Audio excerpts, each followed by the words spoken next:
Minecraft, the voxel sandbox game that gave players true creative power, that took over the world and became the faith of every 10-year-old. and has been covered to death in videos, wikis and articles. Surely there is nothing more to say about it. But somewhere, Underground, in the darkest shadows, in the deepest mines, below the bedrock layer, lies Minecraft's greatest secret.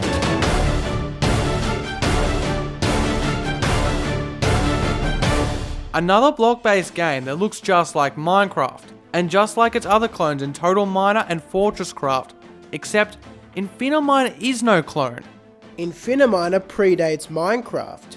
So, if Infiniminer is the original voxel sandbox game, does that make Minecraft the clone? If it had the same concept, why did Minecraft become the world's most popular game and Infiniminer fade into obscurity? If you want to find out, stay tuned as we tell you the story of Infiniminer, the original Minecraft.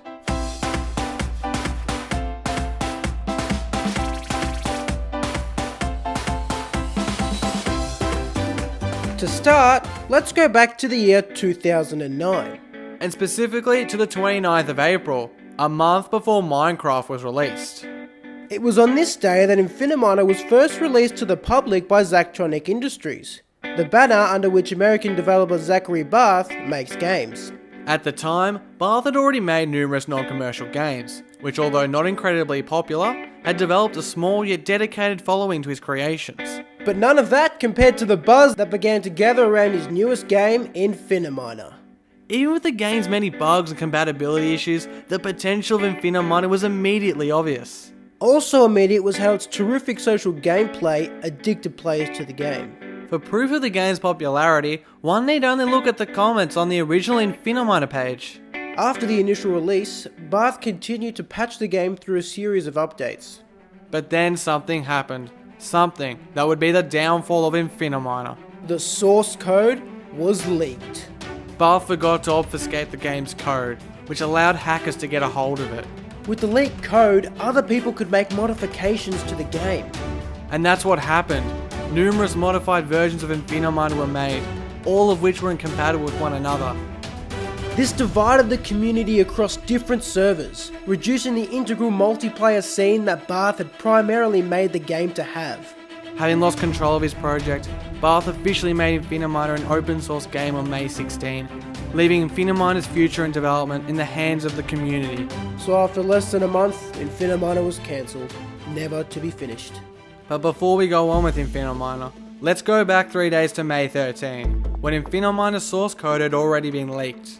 On this particular day, a video called Cave Game Tech Test was put up on YouTube. This simple exhibition of a grass and stone block world is actually the public's first ever look at what would become Minecraft. This video is also significant because of what Notch, under another pseudonym Nizoch, wrote in the description. He described his Cave Game Tech Test as a, quote, Infiniminer clone. This has become a highly contentious point amongst gamers, but we're going to leave it for just a second. Carrying on, 3 days after the Cave Game Tech Test, Notch posted another video entitled Minecraft Progress. The video features a lot of dancing Steves, as well as the creation of a house and overall more developed game. The day after, Minecraft was released and well, the rest is history. Anyhow, back to Notch's comment. Is Minecraft a clone of Infiniminer? In short, the answer is no. What are you talking about? Notch even admitted it was. Well no, he didn't actually. He only admitted that Cave Game Tech Test was a clone, not Minecraft. Cave Game Tech Test was a raw prototype that became Minecraft.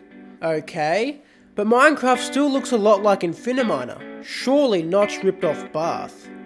Yes, they do look similar, but they're fundamentally different games. To put simply, when comparing Infiniminer to Minecraft, It's a bit like Minecraft, but more limited and less popular, and thus far superior.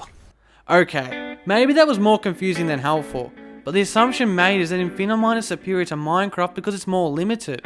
And actually when comparing the games, that assertion stacks up, except for the superior part.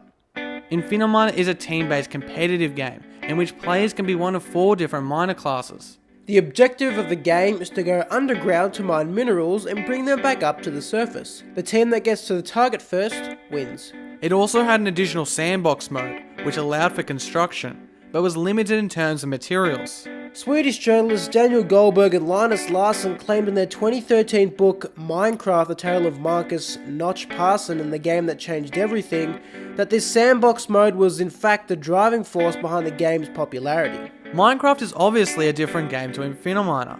For starters, it's not competitive or team-based. It's both single and multiplayer, has prominent survival and exploration aspects, crafting, and a greater focus on building. If you want, you can list the different resources, weapons, tools, biomes, traps, mobs and blocks, and how Minecraft is the game that basically allows you to do whatever you want. Infiniminer doesn't do that. So although Minecraft started out as an Infiniminer clone, it became something else, its own game.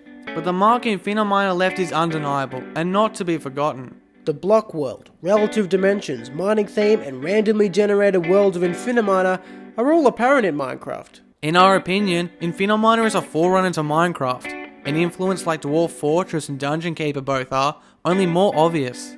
The person who has the most right to be aggrieved by this, Zachary Barth, who felt nothing but disgust in the pit of his stomach after the hacking of Infiniminer, has only this to say.